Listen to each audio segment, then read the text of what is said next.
I'm going to make a few videos breaking up some of my longer videos.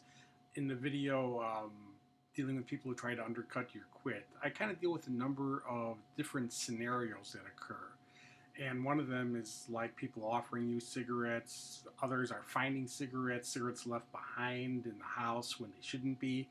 And I have specific strings talking about these issues. And what I'm trying to do is make shorter videos that can just be attached into those strings at the Freedom site.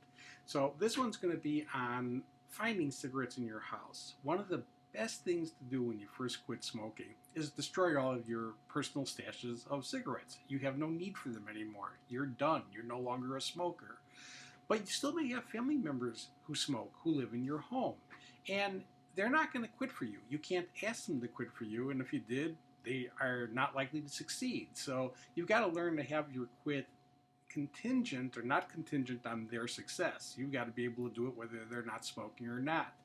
But in the beginning, it's hard when the cigarettes are in the house.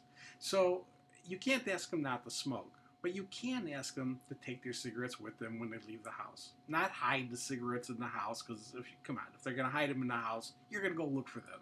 You're going to possibly find them. You're going to possibly find them by accident when you're looking for something else. But just ask them very nicely and say you're not trying to impose on their ability to smoke. You're not even necessarily asking them not to smoke in the house. That's a choice that you will have to make yourself, whether you want someone else to be smoking in your house. But it's interesting, when people often have the hardest time when they're first quitting smoking, it's not when they're surrounded by people smoking. It's not when they're watching someone smoke in their home. It's when they're home alone and no one's around and cigarettes present themselves. That can become a very strong challenge to people. So ask people who live with you to please take their cigarettes out of their house. And you can also say pretty firmly that if they leave them behind, they won't be there when they get home. Now let's understand something. If you smoke them, which is something that you may have done in the past when you found cigarettes in the house and you had no other sources, you would take other people's cigarettes. If it's the only way to get them, you'll get them. If you smoke them, they don't have them. They're never going to have them. They've been smoked. If you destroy them, they're not going to be able to smoke them. They've been destroyed. They don't exist anymore. So explain to them that this you're doing this for your own protection here, but for their sake, if they want to protect their cigarettes and their investment of what they paid for those cigarettes, they should take them out of the house when they leave the house. They should have it with them. They can smoke it all they want on the outside. And again, it may be your choice to let them smoke on the inside when they're around. But when they're not around, they should take their cigarettes with them. Now, the first time you find them after this deal has been cut, destroy the cigarettes. And if you feel really guilty about it, you could give them the money to reimburse them for the cigarettes and say, you understand they didn't really understand you were serious here. You're going to destroy cigarettes. You realize this is a financial cost of them. Give them the cost of the cigarette. But also explain to them, it's the last time you're going to do that. You're making it very clear here that you're not going to have cigarettes in the house when they're not around. There's no reason for them to be there when they're not around.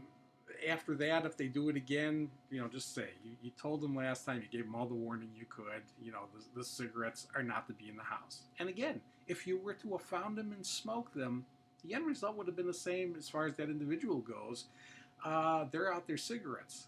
Of course, it would have been more tragic for you because you would have been stuck buying your own cigarettes possibly for the rest of your life because of going the other route of not destroying them. Instead you would smoke them.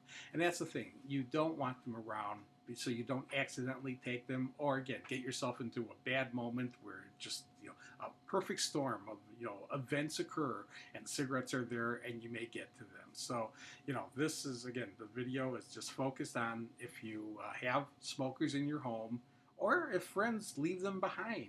This may not even be someone who lives with you. It might be someone who just leaves their cigarettes behind. Destroy those cigarettes. It's going to cost you less if you have to reimburse the pack than it will be to smoke a cigarette and have to be supporting an addiction for the rest of your life. The way where you never have to deal with that again on a personal level, again, you can't control what other people are doing, but where you will never have to buy yourself a pack again and have to be paying for cigarettes on a daily basis again, it's still a matter of sticking to the personal commitment you made the day you stopped to never take another puff.